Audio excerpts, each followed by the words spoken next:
करधृतपरशुं कङ्कणपाणिं कबलितपद्मरुचिं सुरपतिवन्द्यं सुन्दरनृत्यं सुरचितमणिमकुटं प्रणमत देहं प्रकटिततालं षड्गिरितालमिदं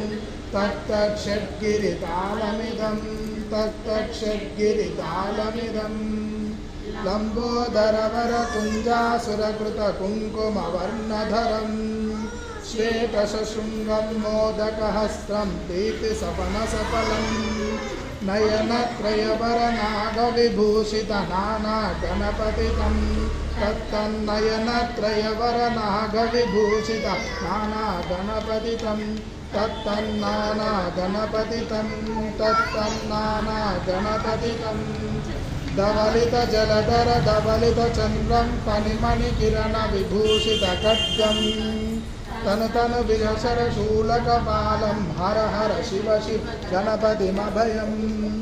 तटतट विगलितमदचल जलधित गणपतिवाद्यमिदं तटतट विगलितमदचल जलधित गणपतिवाद्यमिदं तत्तद्गणपतिवाद्यमिदं तत्तद्गणपतिवाद्यमिदं संकष्टर गणपतिदेवताभ्यो नमः धूपमाग्रापयामि प्रत्यक्षदीपं दर्शयामि धूपदीपानन्तरं शुद्धाचमनीयं समर्पयामि।